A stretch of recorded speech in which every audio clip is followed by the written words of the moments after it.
What's up, fight fans? And we're back at it with another edition here at Round One Sports TV. I'm always your host, Edwin. Please don't forget to give these videos a like, and if you haven't already, subscribe to the channel. Let's get right into this video.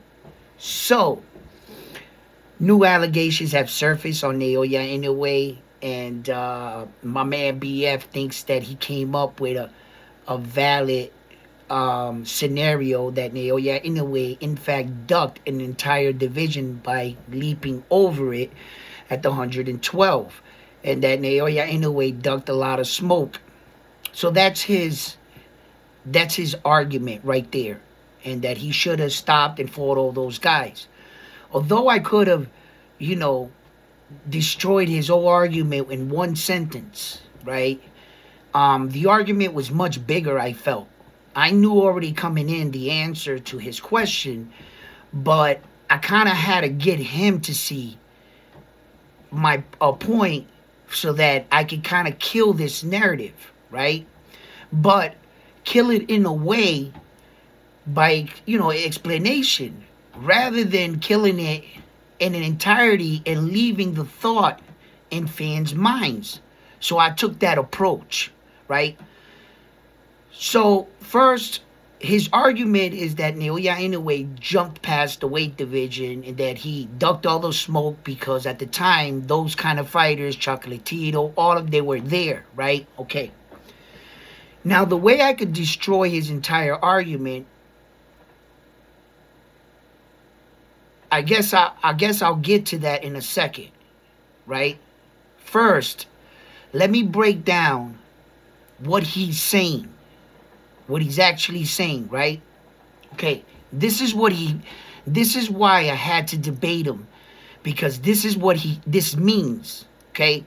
By him saying that Nagoya Inoue jumped past the 112 and that officially makes you that you ducked all the smoke, well, what are you saying about everybody else then? If that stands to be true, then Jermell Charlo is the biggest duck in all of boxing. He went from 154 and jumped all the way up to 168 to fight Saul Canelo Alvarez. He jumped past all those weight divisions. All the champions that were in those weight divisions, he just ducked.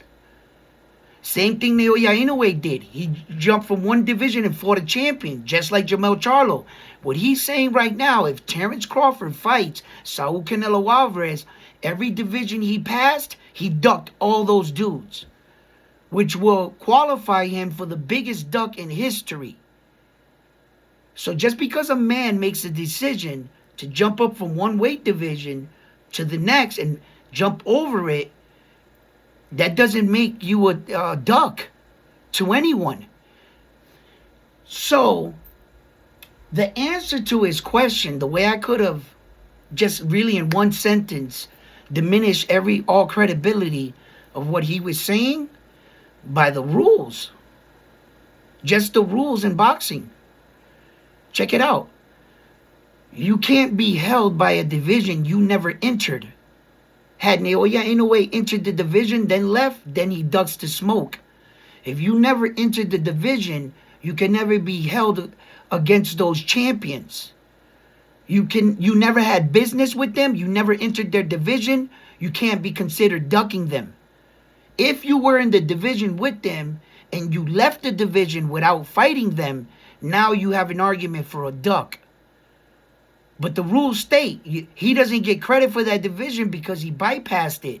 So if you don't get credit for it, then you can't get any backlash from any of the champions in it either. How are you not going to get credit for a division, but you're going to get credit for accused of ducking the champions of that division? You were never in that division. So you can't even use those fighters to say he ducked those guys. That would be like saying Terrence Crawford ducked Usyk. That would be like saying Tank Davis ducked Terrence Crawford.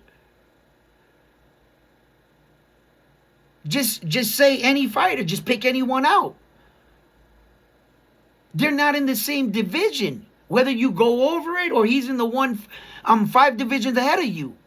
Same scenario.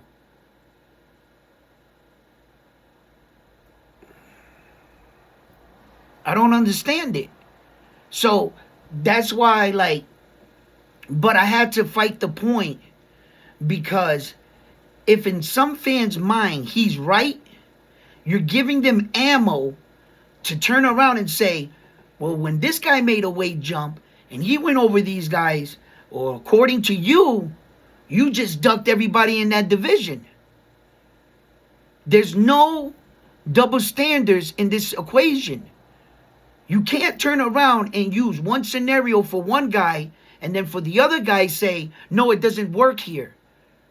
Because in fact, it's the same damn thing. Jermell Charlo was a champion that moved up to fight a champion, multiple divisions. Naoya Inoue was a champion that moved up 2 divisions to fight a champion. It's the same thing. It's the same thing. And if you're making that a point and you're driving that, it's like, yeah, that's why Naoya Inoue ducked everybody in that division. Well, then shit. Jermell Charlo ducked everybody in that. When Terrence Crawford does it, how many champions did he just bypass? And counting all the champions at 154 that he hasn't fought yet. We got to include those guys too. Because he included all the champions at 108. So you can't make a move like that in your career without being called a duck. It's the same thing that these fighters are doing. And I just couldn't allow him to try to do that. And I was trying to show him, brother, you can't, don't do that. Because by you thinking you're finding one guy guilty, you're setting a precedent for the entire everybody else. And that's all I really wanted to say to him. So listen, fight fans, we are getting closer and closer. We're days out from one of the biggest fights of the year. David Morale and David the Monster Benavidez. Let's talk about it. Please join me.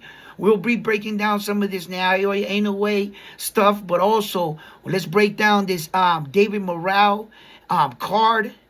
And I will be going live, and we will be doing the Notre Dame World Title on it. So join us here at Round 1 Sports Talk, where I made a safe environment where we could come and talk boxing, and we could have a good time and even have a laugh. So please don't forget to hit that like button. Please don't forget to subscribe to the channel. And like always, I'm on to the next one after this one here at Round 1 Sports Talk. Peace.